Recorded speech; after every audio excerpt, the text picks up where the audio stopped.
Good morning, good afternoon, and good evening to everyone joining us around the world. Welcome to our online forum on cultural heritage on education. My name is Medina Erkimbekova. I am the PMO of NICE Kyrgyzstan. Today, I will be the moderator for our session. Today, we have with us two speakers. Our first speaker is Asil Saparbayeva, and our second speaker is Zulfia Musarova. After this session, we will have an open discussion on the topic of embracing diversity and inclusivity in education, where we will have two distinguished guests, Manat Alexander, who is the youth expert, and Mohamed Avil. So now let me introduce our first speaker.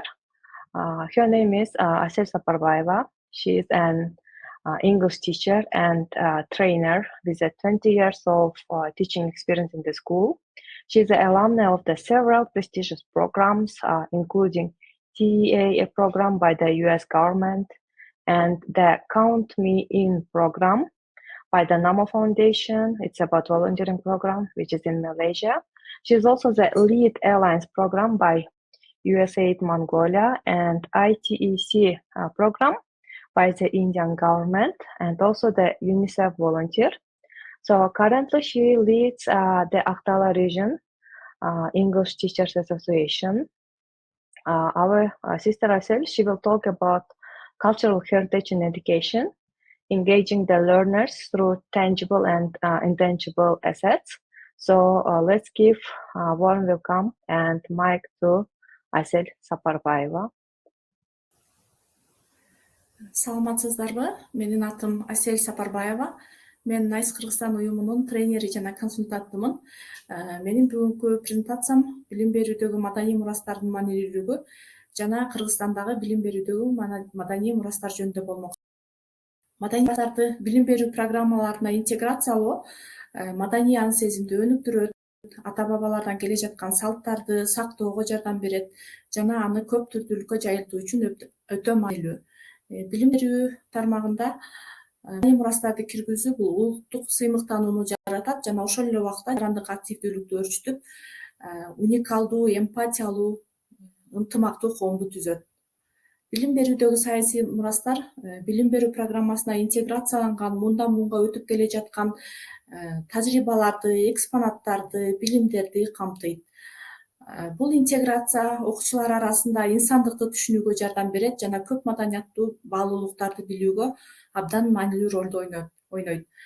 Маданий мурастын маанилүүлүгүн баса белгилеген бир нече идеялар менен сиздер менен бөлүшүп кетмекчимин.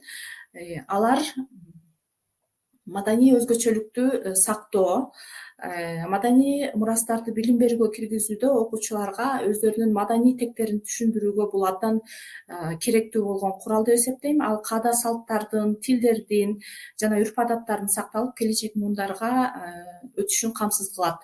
Андан кийинкиси бул ар түрдүүлүктү жана инклюзияны жайылтуу.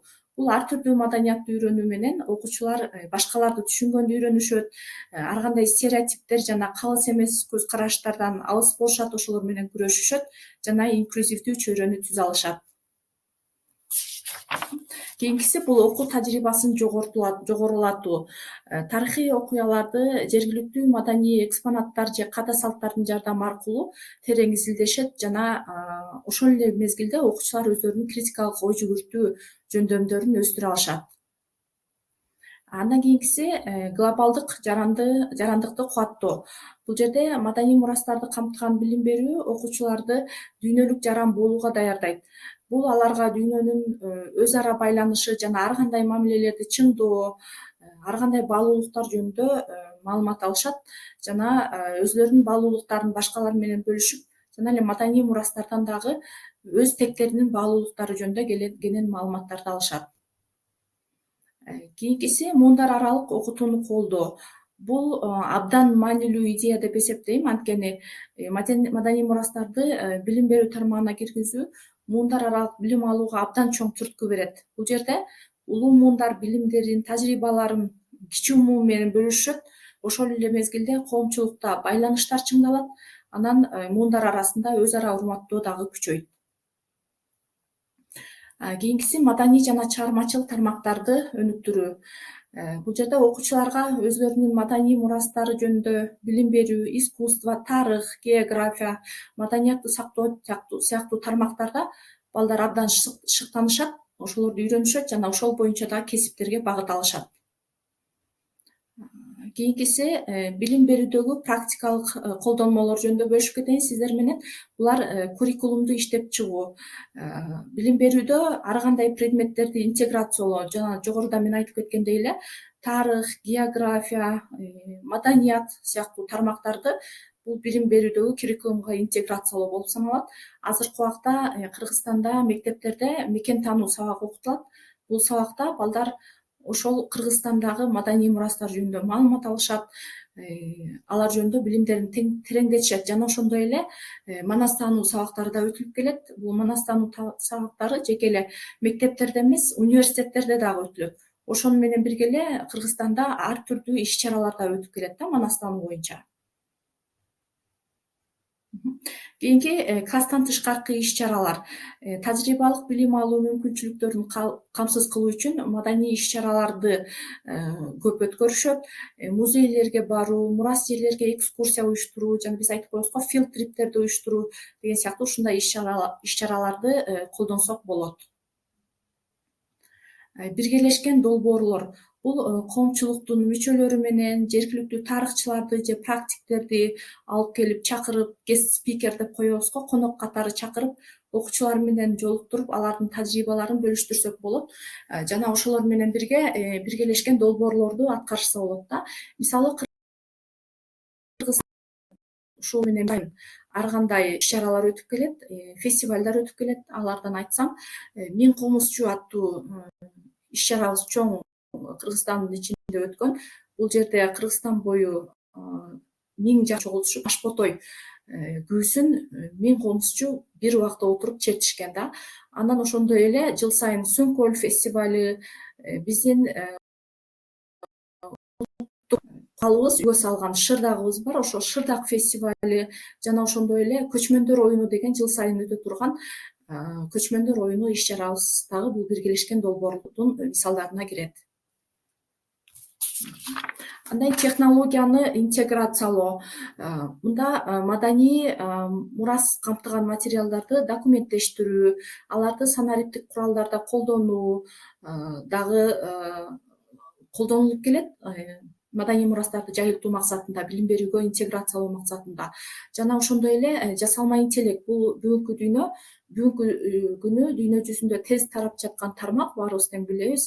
Адам атайын билим алыш үчүн 5 жыл эмгектенип, 5 жыл окуса, бул жасалма интеллект болсо, ошол 5 жылдык билимди 5 мүнөттүн ичинде жасап койгон бир тармак болду да.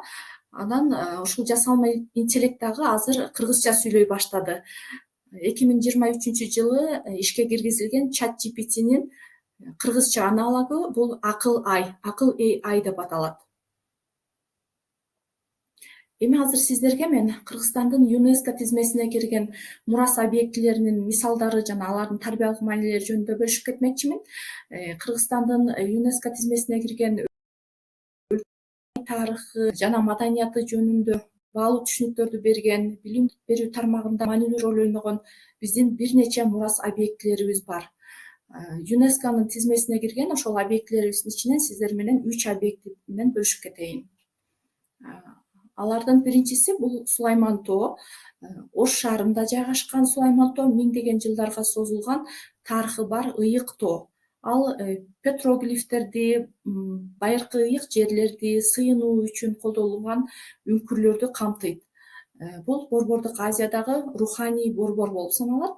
Байыркы цивилизацияларды жана каада салттарды окуучуларга тааныштырууда биз үчүн абдан сонун курал десек дагы болот. Ошондой эле Сулайман тоо бул аң сезимди өстүрөт. Сулайман тоого зыярат кылуу окуучулардын тоонун руханий жана маданий маанисин баалап, алардын мурастарын тереңирээк түшүнүүгө жардам берет. Кийинки мурасыбыз бул жибек жолдору Бул Чаньяндын маршруттар тармагы деп да атап койсок болот. Бул билим алмашууну алып келген, ар түрдүүлүктү алып келген жол деп атасак да болот. Бул мурас коридору чыгыш менен батыштын ортосундагы маданий, коммерциялык жана технологиялык баягы жибек жолунун бир бөлүгү болгон соода жолдору деп айта алабыз да. Мен айтып кеткендей, мына билим алмашууга абдан чоң салым кошкон, ар түрдүүлүктү алып келген, экономикалык билим берүүгө дагы абдан чоң таасирин тийгизген окуучулар байыркы соода системалары, товар алмашуу жана жибек жолунун цивилизациясынын өнүгүшү жана анын биздин экономикабызга тийгизген таасири жөнүндө көптөгөн маалыматтарды алып өзүлөрүнүн билимдерин жогорулатышат. Андан кийинки үчүнчү маданий мурасыбыз кийинки Манас эпосу жөнүндө айтайын. Манас эпосу бул 2013 жылдын 4-декабрында Манас Семетей Сейтек үчүлтиги ЮНЕСКОнун адамзат маданиятынын материалдык эмес маданий мурастарынын тизмесине кирген. Бул Манас эпосу ыр менен жазылган эпикалык чыгарма. Ал күчмөн цивилизациянын көз кагыйган ажайып көрүнүшүн, көнөргүс көркөм руханий мурасын сүрөттөгөн эң чоң көлөмдүү чыгарма. Бул чыгармадан биз эмнени ала алабыз? Окуучуларыбыз бул ата бабаларыбыздын басып өткөн жолу, каада салттары, алардын жашоо эрежелери, алардын кийген кийимдери, айткан накыл сөздөрү, жомоктору, макал лакаптары, санат ырлары, уламыштары, мифтерге чейин ушулардын баарын ушул Манас эпосунан тапсак болот. Бул Манас эпосу азыркы күнгө чейин жеткен биздин көнөргүс көркөм руханий мурасыбыз болуп эсептелинет. Кыргызстандын ЮНЕСКОнун тизмесине кирген мурастар бул окуучулардын тарых, маданият жана айлана чөйрө боюнча билимдерин байытуу, күчтүү билим берүүчү курал катары колдонулган бир ыкма деп эсептесек болот. Ошондой эле бул маданий мурастар аркылуу окуучуларды тартуу ыкмаларыбыз менен бөлүшүп кетейин. Кандай ыкмалар, методдорду колдонуп ушул мурастарыбызды жайылтып балдарга билим берсек болот. Алар тажрыйбалык окутуу бул экскурсияларды жана мурас жерлерге, музейлерге жана маданий фестивалдарга барууларды уюштуруу. Бул практикалык тажрыйба окуучулардын өз мурастары менен байланышын тереңдетет жана окуучуларга тарыхты өз көзү менен көрүүгө мүмкүндүк берет. Бул сапарлар активдүү катышууга жана ой жүгүртүүгө түрткү берүүчү экскурсиялар, таштандыларды издөө жана семинарлар сыяктуу интерактивдүү иш-чаралар менен толукталса болот. Кийинкиси аңгемелер жана өзеки тарых. Биякта коомчулуктун аксакалдарын, окуяларды жана өзеки тарыхтар менен бөлүшүү үчүн биз классыбызга аларды конок катары, спикер катары чакырсак болот. Бул муундар ортосундагы ажырымды жоюп, маданий баяндарды сактап калат. Технологияны интеграциялоо, чыгармачыл долбоорлор студенттерди өз маданиятына байланыштуу көркөм өнөрчүлүккө, салттуу музыкага жана бийге катышууга үндөйт. Технологияларды интеграциялоо бул виртуалдык турларды жана маданий мурастар тууралуу интерактивдүү модулдарды түзүү. Бул жерде технологиянын жардамы менен эгер окуучулар өзүлөрү жете албаган жерлерди, бара албаган жерлерди деле технологиянын жардамы менен көрүп, ошол мурастар жөнүндө билимдерин жогорулатып, маалыматтарды алышса болот. Коомчулуктун биргелешкен долбоорлору, окуучуларды мурасты сактоо, мультимедиалык презентацияларды түзүү же маданий иш-чараларды уюштуруу сыяктуу жамааттык долбоорлорго тартуу, өзүлөрү бир долбоорду, бир көйгөйдү алып же болбосо бир мурасты алып ошону изилдеп чыгуусу жана аны келип класста презентация кылып беришүүсү, башкалар менен бөлүшүүсү бул дагы жакшы ыкма. Андан кийин дисциплиналар аралык окуу программасы. Жана мен жогоруда айтып кеткендей эле, бул предметтер аралык окуу планы да тарыхты, адабиятты, искусствону жана географияны байланыштырып, ар тараптуу түшүнүктү камсыз кылуу үчүн маданий мурастарды предметтерге интеграциялоо. долбоорлор негизинде окутуу, окуучулар өздөрүнүн маданий мурас аспектилерин изилдешет бул долбоорлор менен иштөөдө. Аларды документтештиришет, кыска видеолорго тартышат, слайдтарды жазышат жана аларды эл алдында презентация кылып беришсе болот да. Бул ыкмалар бул окуучулардын эл астында сүйлөө жөндөмдөрүн, презентация берүү жөндөмдөрүн, командада иштөө жөндөмдөрүн, лидерлик жөндөмдөрүн өстүрүүгө абдан чоң таасирин тийгизет, оң таасирин тийгизет. Жана материалдык эмес маданий мурастар мурастарды билим берүү системасына да интеграциялоо бул эң сонун ыкмалардын бири. Материалдык маданий мурастар булар имараттар, эстеликтер, пейзаждар, ырым-жырымдар жана кол өнөрчүлүк сыяктуу физикалык артефакттар болуп саналат. Мектептер жергиликтүү тарыхый жерлерди жана экспонаттарды окуу куралы катары реалия деп коебуз го, реалдуу окуу курал катары колдонсо, ошонун ичинде бул материалдык мурастарды камтыган иш-чаралар болот деп ишенебиз, билебиз. Материалдык эмес мурастар бул тил класстары, фольклорду, салттуу музыканы жана озеки чыгарманы камтыган иш-аракеттер да, ушул озеки тарыхты бириктире алат. Көркөм жана музыкалык программалар салттуу кол өнөрчүлүктү, бийди жана ырларды үйрөтө алат.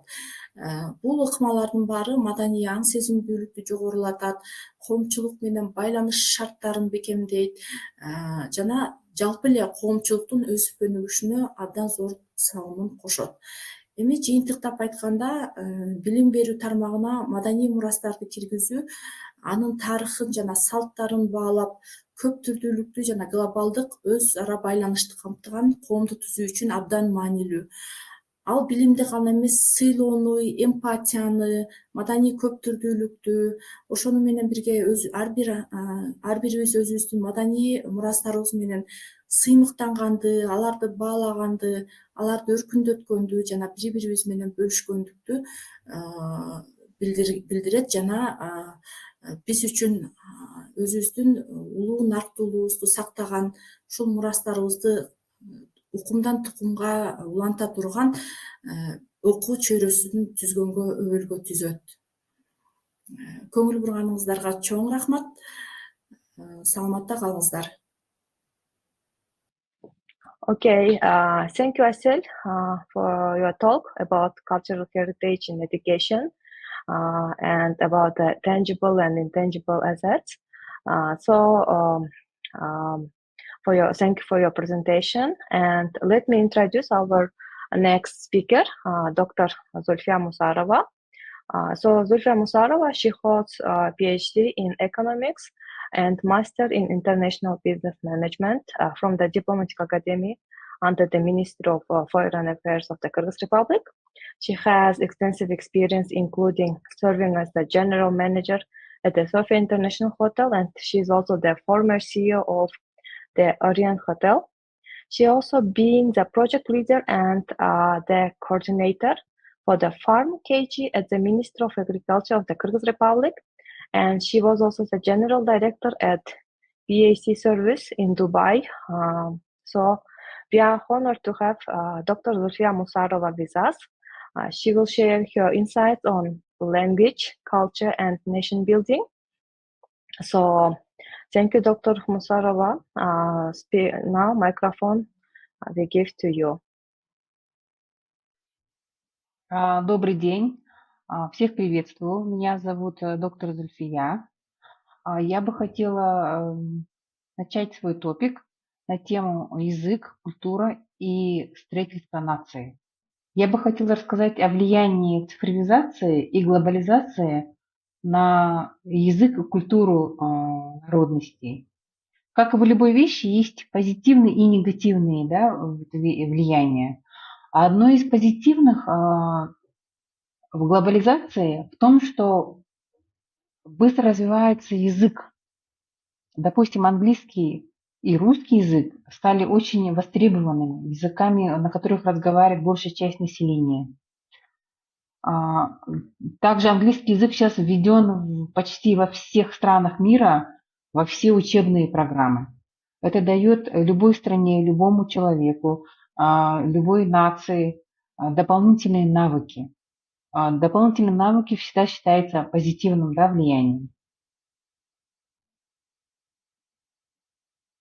Как я и ранее говорила, есть и негативные факторы влияния глобализации и цифровизации, да, на язык и культуру.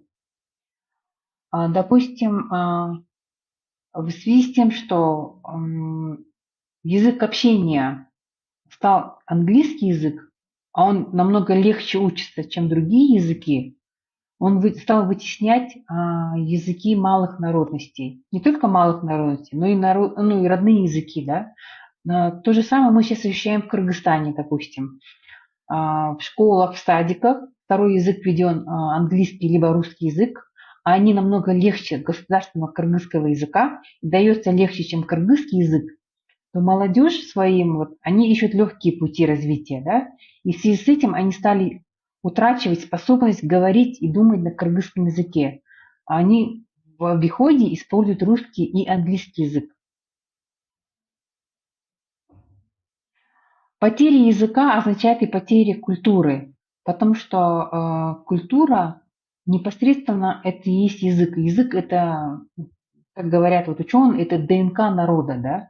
Через язык передается культура. Из поколения в поколение различные традиции, обычаи передаются через культуру. А основа культуры – это язык. Поэтому очень велик риск потери своего языка, своей культуры малых народностей. Для популяризации родного языка есть специальные инструменты, принятые определенные меры, да, для сохранения родного языка. Допустим, самое главное – это запуск в систему образования. То есть именно образование дает человеку навыки, первичные навыки. То есть, соответственно, надо в школах, в садиках, в университетах внедрять изучение родного языка. В этом году в Кыргызстане тоже были приняты определенные меры для изучения и популяризации кыргызского языка. Допустим, принят закон о госслужбе. То есть человек, который в дальнейшем планирует устроиться куда-то на госслужбу, обязательно идет экзамен кыргызского языка. Поэтому уже сейчас молодежь понимает, что для будущей карьеры в государственных структурах он должен изучать кыргызский язык, более серьезно к этому относиться. В садиках специальные курсы сейчас, дополнительные занятия в школах, в университетах введен специальный курс по изучению кыргызского языка. Цифровизация и технологии, да, как мы знаем, большинство платформ онлайн, они англоязычные. То есть человек, который там, в Фейсбуке, в Инстаграме, в ТикТоке, они чаще всего используют английский язык. Именно поэтому некоторые страны, в том числе и Китай, он все определенные там знаки, короткие слова перевел на китайский язык, чтобы молодежь китайская использовала китайский язык. Также в этом году, допустим, был закон принят о кыргызском языке. То же самое сейчас проходит и у нас в Кыргызстане. Там есть перевод на кыргызский язык. Допустим, даже в Google Translate только недавно, пару лет назад, был введен кыргызский язык. То намного, знаете, популяризирует кыргызский язык, чтобы не дать потерять эти навыки общения на кыргызском языке молодежи.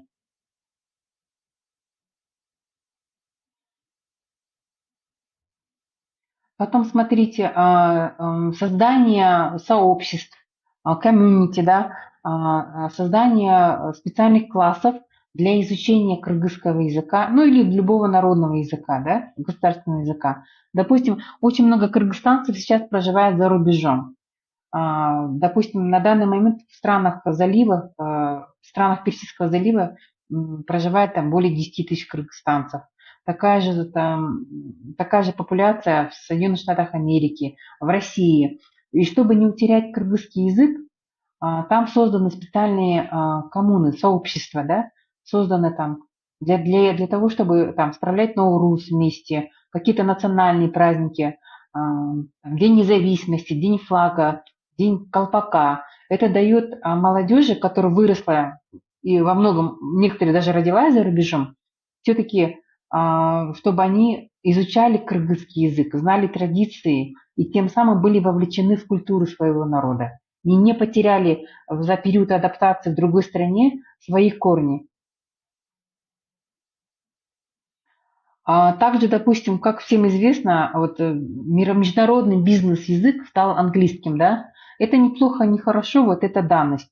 На территории стран бывшего Советского Союза, в странах СНГ, бизнес-язык – это русский язык. И так потихоньку вот бизнес-языки вытесняют вот малые языки. Допустим, кыргызский язык, он не очень, да, вот популярен в бизнес-кругах. Там узбекский язык. И для этого что делает государство? Она предпринимает меры наоборот, от обратного идет. Она приглашает бизнес-структуры, там китайские, там, англоговорящие в нашу страну, да, чтобы здесь они на своем, вот, в процессе общения наши не утеряли кыргызский язык и использовали переводчиков для этого, да. Что касается вот, медиапространства, то сейчас, допустим, обязывают кинотеатры показывать фильмы на кыргызском языке с субтитрами, с переводом либо на английский, либо на русский язык, чтобы первоисточник там, искусства был понятен зрителю, да. Как я говорила, молодое поколение выбирает легкий путь. Легкий путь – это английский и русский язык, да. Кыргызский язык относится к третьей группе, это сложный язык считается, поэтому его немножко тяжело учить.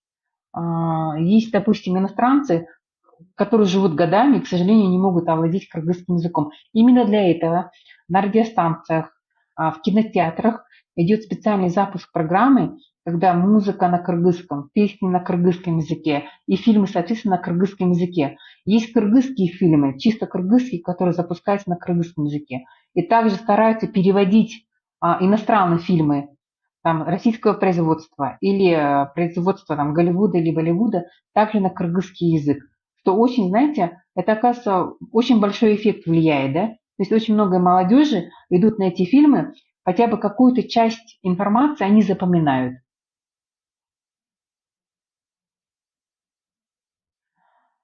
Хотела бы привести примеры, да, мирового сообщества, да, о потерях или, наоборот, о программах, которые помогают удержать родной язык. В свое время вот, в Великобритании была маленькая народность Уэльс. В связи с тем, что это общепринятый стереотип, что все в Англии говорят на английском языке. На самом деле там есть малые народности, чей язык абсолютно не похож на английский язык. Были в свое время это приняты меры по сохранению языка и письменности этой маленькой народности. Были сохранены книги, потом первоисточники, первые надписи. Даже сейчас в школах по желанию школьники или студенты могут свободно посещать уроки для изучения вот языка Уэльс. Это очень интересный язык, он абсолютно другой. Единственное, там сохранена письменность, но язык он абсолютно отличается от английского языка. И эта программа, которая была внедрена в учебный процесс, помогла сохранить в свое время вот эту народность и этот язык.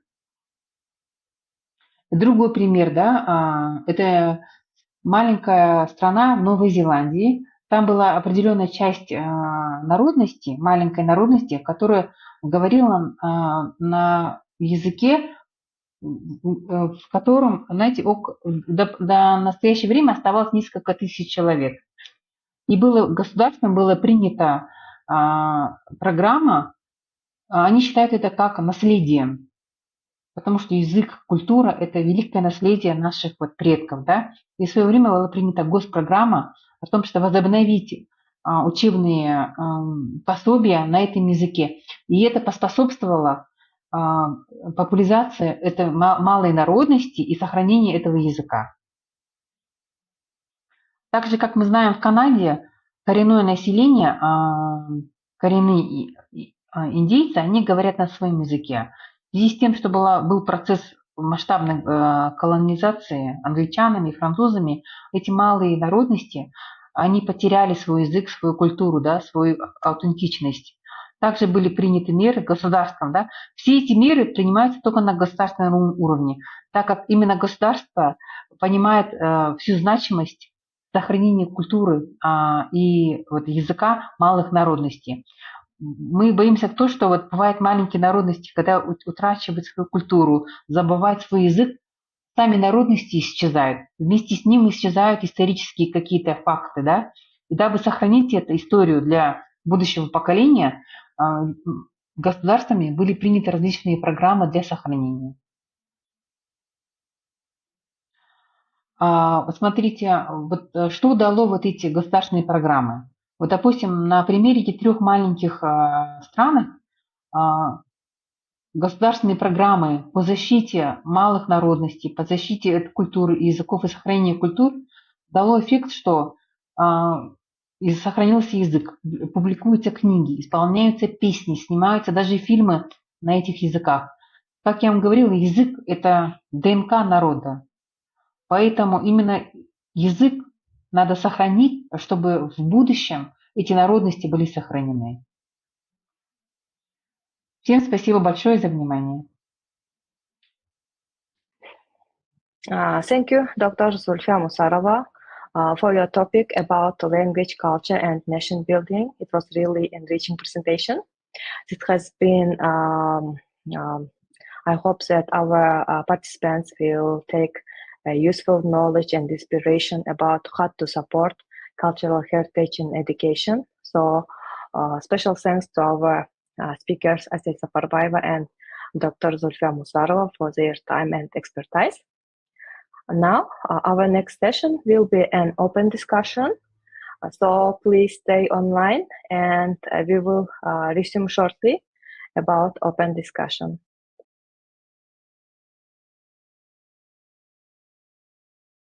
Well, welcome everyone to our open discussion, which called Embracing Diversity and Inclusivity in Education. As you know, in a modern world, education plays a key role in the shaping the future generations, their worldview, to their values, and in this context, embracing diversity and inclusivity in education becomes an integral part of education process. For Kyrgyzstan, as well as for many other countries, this is especially important as we are Kyrgyzstan is multi-ethnic composition and we also rich in cultural heritage. So my name is Medina. I am from Nice Kyrgyzstan, the PMO of Nice Kyrgyzstan. Nice Kyrgyzstan is EdHeroes hub in Kyrgyzstan. Today, I will be the moderator for our session. So today we have with us 2 guests. Let me introduce them. First of all, let me introduce Ms. Manata Alexander. She is an expert in youth mobilization with experience in fostering youth engagement and empowerment. She's also alumna of prestigious Kofi Annan Changemaker program. And she holds a degree in international relations and in conflictology from the Diplomatic Academy under the Ministry of Foreign Affairs of the Kyrgyz Republic. Next, our guest, let me introduce him. His name is Mohamed Avil. He's an economic postgraduate student at Alato University. He is currently a consultant of International Student Club in Bishkek, and he is also chairman of Model of United Nations, as well as he was the former president of International Students of Alato University.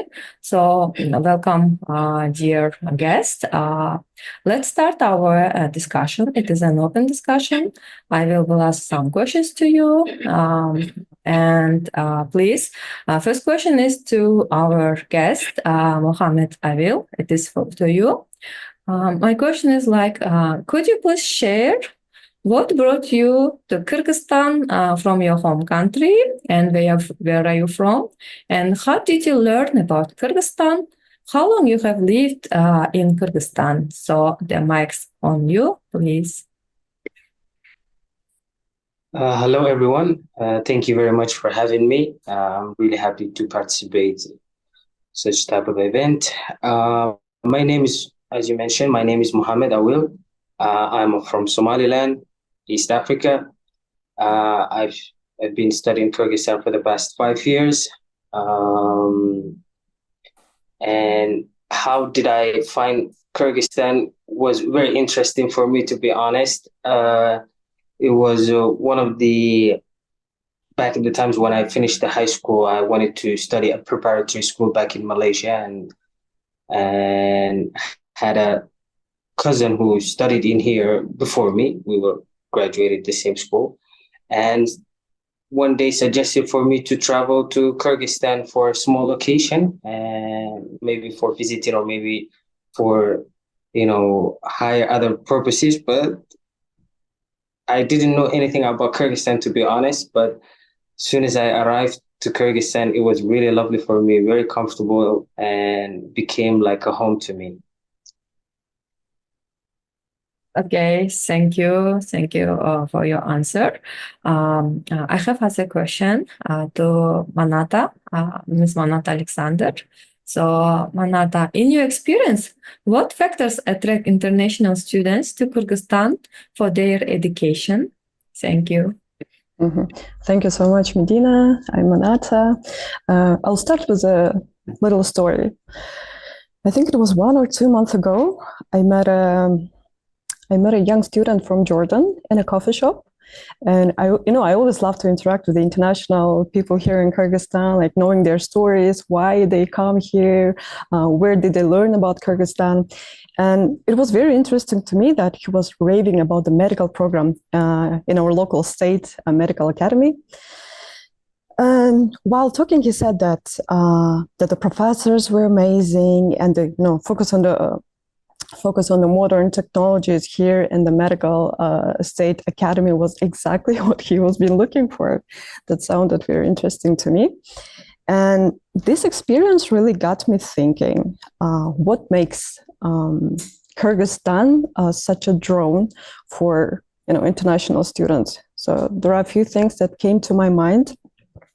I know that some people ask me not to tell about it, but first one is affordability is a big one. Compared to the most Western countries, the cost of living and education here are, very reasonable. And students can stretch their budget further and get quality education. We also have some strong academic programs, like in a state medical university academy. The quality of the education can be, as I mentioned, compared to some of the Western universities.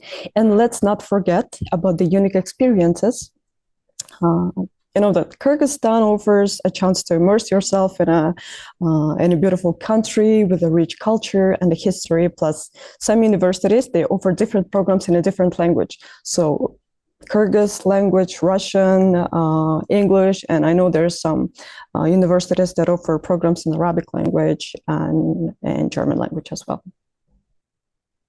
Thank you, Manata. Thank you very much for your reply.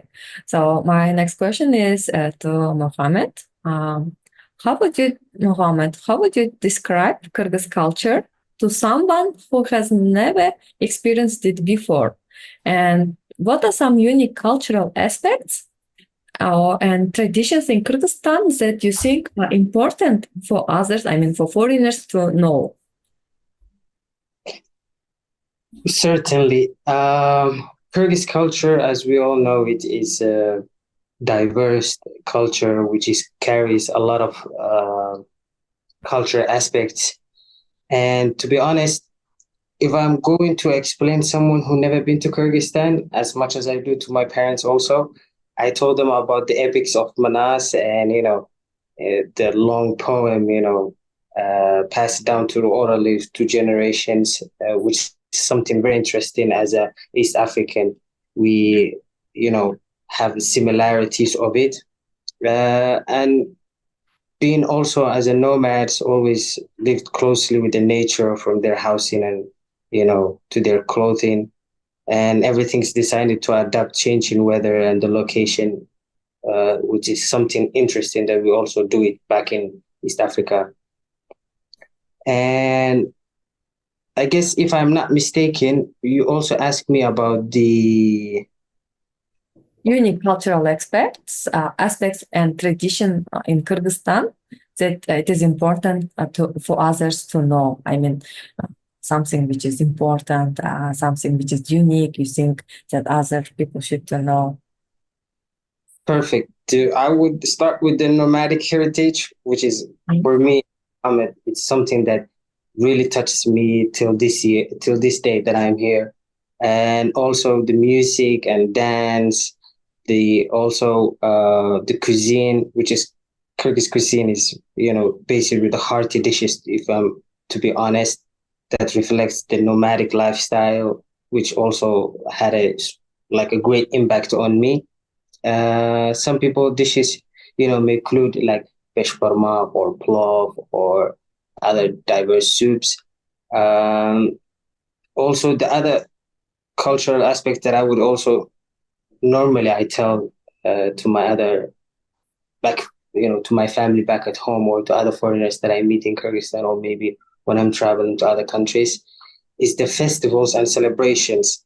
Kyrgyz people celebrate a number of festivals, to be honest, and events which is go on through all of the year, and the showcase of their culture and their tradition, and also really important aspect that I haven't forgot was the crafts and textiles. Kyrgyz, are known for their skill of tradition and crafts such as cloth making, like carpet weaving, and other cultural stuffs that they been down to generations, and hospitality. Hospitality actually, it's they're known for their hospitality and generosity towards to the guests when it comes to traditional customs, such as offering guests a tea and a food, and and as well as them, welcoming to their homes, which is like an important aspect for Kyrgyz hospitality. Thank you very much. It means you are very engaged in the Kyrgyz culture and the Kyrgyz life, which is really impressive. Thank you very much. My next question is to Monata. So my question will be related to our main topics. Could you please share any historical example from the Kyrgyz people that highlight inclusivity and diversity in education? Thank you. Thank you. Well, Mohammed already mentioned about the Epos Monas, so I don't want to stop on it, but I want to talk about one fascinating example that dates back to the early 20th century, when Kyrgyz Republic was embracing modern education. I want to talk about our great person, Ishinali Arabayev. He often referred as the father of Kyrgyz education, and he played a pivotal role in this movement. So what he did, he established the first Kyrgyz language schools, which were groundbreaking because they provided education to both boys and girls, breaking the traditional gender norms. These schools were also inclusive of children from various ethnic backgrounds, promoting a diverse learning environment. So there was not only the Kyrgyz people, but also the Russians, the Uzbeks, Tajiks, and etc. So imagine a classroom back then filled with eager students from different parts of Kyrgyzstan and all learning together in their native language. So this was revolutionary and set a precedent for inclusivity. There was another person, Arabayev. So his vision was that education should be a bridge that connects people from diverse backgrounds. And his legacy still continues to inspire educational reforms here today in Kyrgyzstan. So connecting people and education being a bridge is one of my motto. Thank you. Thank you very much, Monata. You really mentioned our great people from the history, like Ishinali Arabayev, which is really has a great impact in our education system. So my next question is to Mohammed Avil. I have a question regarding our topic. What are some noticeable cultural differences between Kyrgyzstan and your home country? Are there any similarities that surprised you when you first arrived here in Bishkek? Thank you. I will try to start with my interesting facts that or my favorite thing, which is like similarities. As I mentioned before, pretty much Kyrgyz people are nomadic, which also holds me back to coming from a nomadic society. As a Somalilanders, as I mentioned before, we're nomadic people when it comes to taking care of our herds, sheep or goats or camels.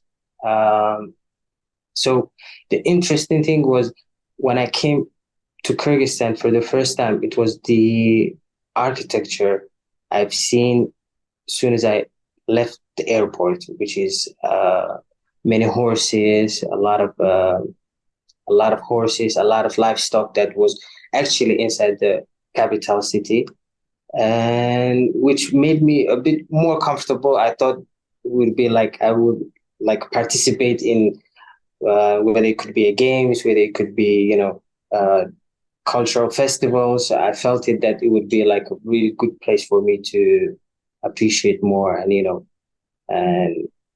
diverse into it. But the other things that was not really shocking for me was having love for the bread, to be honest, which is really I love, and I like something that I carried with me right now. But I guess pretty much I haven't seen something like cultural shock for me that I would say, oh my days, this is something that I wouldn't carry with me for long period of time. But other things were really positive towards to me. Thank you. Any other like cultural differences between Kyrgyzstan and your home country, Mohammed? Yes, maybe the way we celebrate when it comes to public holidays, or the way we communicate with each other, where they as a coming from East African, which has a huge impact with Arabic culture. We try to raise our voices in order to get the attention of the other persons, or when we are in a public places trying to have a normal conversation, we try to raise our voices. But shockingly, when I came to Kyrgyzstan, people try to lower their tone or try to have more like a lower voices to try to communicate, which is also when I was sitting in a public cafeterias or maybe walking in the streets, people tend to get annoyed for me, but it's something beneficial that I learned from it, and I guess every country has its own culture and diversity. So I think that was the only shocking thing for me. Okay, thank you very much for sharing your experience. My next question is to Manata. So Manata, how can interaction between local and foreign students be facilitated to promote mutual understanding and cultural exchange? Mm-hmm. So I'll share my experience, but I believe my partner, he can answer as well because he's an international student here in Kyrgyzstan. But from my own point of view and from my experience on what we try to do is one of the effective ways to foster interaction through different kind of cultural exchange nights or anything like that. I know that at many universities, these events are like a mini world tour where students, set up a booth representing their countries, complete with traditional food, music, and dances. And I've seen that this kind of events, it's creating a lasting friendship and deep cultural appreciation. Additionally, implementing so-called language buddy program that can be incredibly effective. For instance, local students can pair up with an international students to practice language skills, Kyrgyz or Russian for one, and English or another foreign language to other one. This not only helps with the language learning, but also builds personal connections. Another initiative that comes to my mind is a joint projects or study groups that mix local and foreign students. I know that the medical universities, they have such a programs where Indians or Pakistani students, they study together with Kyrgyz students. So some kind of inclusive programs for culture. So this collaboration environment encouraged students to share different perspectives and learn from each other experience, fostering more inclusive and understanding campus life. And I believe that my partner can add some more. Okay, thank you. So the same question we will ask to Mohammed Avil. So how the interaction between local and foreign students can be facilitated to promote the mutual understanding and the cultural exchange? To be honest, I guess with my next question, I would have sincerely include with my opinion, but since I have to add some points, it would be the same points that as my Ms. Manata mentioned. And also for us as international students, the important thing that we should do from the first place, and it would be easier and also help us, it would be learning with the communicative language, whether it could be Kyrgyz, whether it could be Russian. That's the only point that I'm going to add. So could you please share your difficulties, Mohammed, when adapting new educational environment? Like you first come to Kyrgyzstan, and what helped you to overcome them? I mean, these difficulties which you faced when you come. Thank you. Thank you. I think it's very important question that you asked me. Is it something that I, couldn't work with it for the first year, and the difficulties was language barrier, to be honest. It plays a huge role when it comes to interacting with the locals or outside of the university, instead of and it was also a hard time to make new friends that would also try to explain to me more when it comes to the city or transportation or accommodation or finding a new apartment or or even going for grocery. I think the hardest part was learning the language and as I mentioned, the language barrier. And the only reason I think for me as one of the international students was to learn one of the local languages, whether it could be Russian, whether it could be Kyrgyz, and it helped me a lot, to be honest. But I felt like at this occasion, when we are in 2024, I feel like pretty much all Bishkek speaks English, and I think for the upcoming international students, it won't be really difficult situation that you could face as I faced it 4 years ago. So, okay, thank you very much. My next question is to Manata. So Manata, what do you think we can do to promote diversity and inclusivity in education? Thank you. Mm-hmm. So as I always say, the diversity and inclusivity requires some creative thinking and willingness to innovate. One exciting approach could be the integration of multicultural days into the school curriculum, where students spend a day each month learning about different cultures, perhaps even cooking traditional dishes or wearing traditional clothes. I know that here in Kyrgyzstan, we don't really use it, so we don't really teach our young people about different cultures. I mean, we don't do it in practice, but we don't do it on practice. So we could also leverage a technology by creating different virtual exchange programs with schools in other countries. So we have to use, the modern technologies. So imagine a classroom in Bishkek or any other cities of Kyrgyzstan connecting live with a classroom of, I don't know, let's take, for example, Tokyo. or Paris. And students could discuss global issues, work on projects together, and gain, fertile insights into each other's lives, even though the cultures are very different. Teacher training is another critical area. Providing professional development workshops focused on inclusive teaching strategies can equip educators with the tools they need to manage diverse classrooms effectively.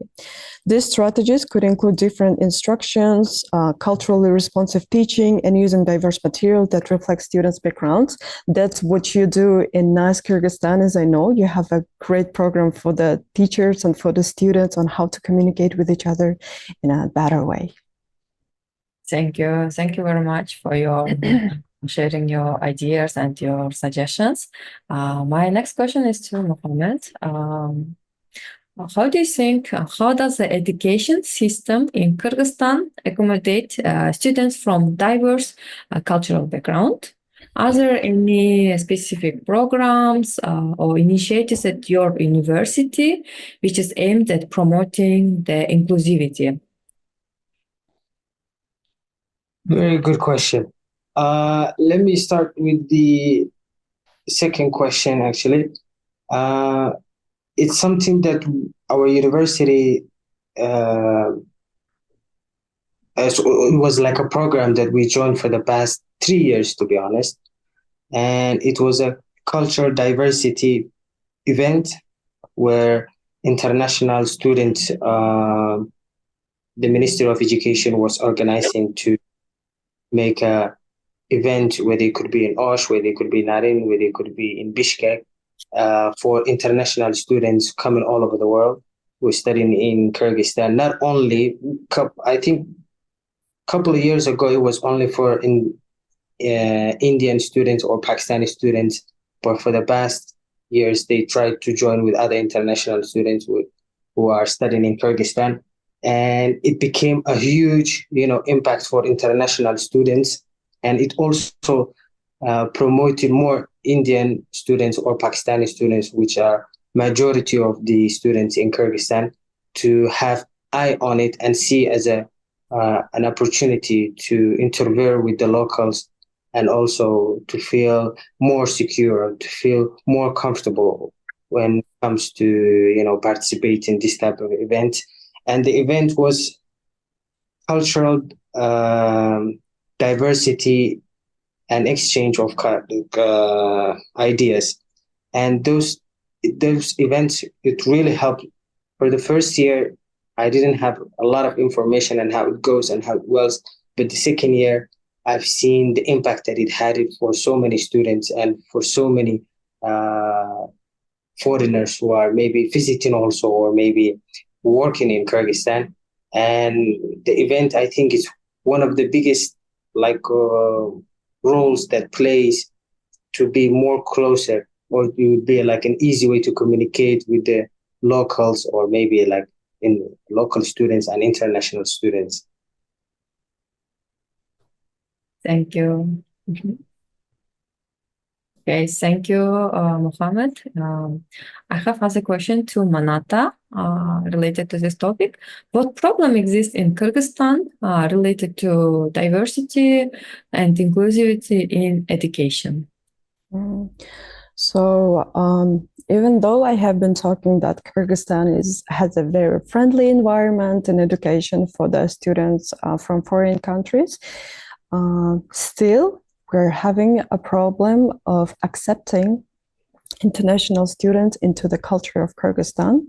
It's because of the lack of information or lack of education about the different cultures. Out of this comes another problem, is the language barrier. So they cannot accept the culture of other countries because most of the people here in Kyrgyzstan, they don't speak English language, and they have to communicate only Kyrgyz or Russian language. That is why there can be different kind of misunderstandings between locals and international students, which can create some problems that can be easily solved, definitely. And as the decision, we have to think about what we can do to to teach people on how to accept different cultures here in Kyrgyzstan. So as for me, it is explaining to the students in school or even in the kindergartens about different cultures, as I mentioned in the previous languages or questions. The curriculum of the schools, we have to integrate different programs on the cultures. And also we have to focus on the language. So the Kyrgyz people have to learn English language to communicate easily with international students. So then there will be no problems at all. Thank you, Manata. Actually, you also highlight the problems and some solutions what we can do to solve the problems. I have other question to Mohammed. How the educational institutions would create an inclusive environment that respects and promote diversity and inclusivity among the students and staff? Could you please share from your perspective as foreign student? Thank you. Thank you very much.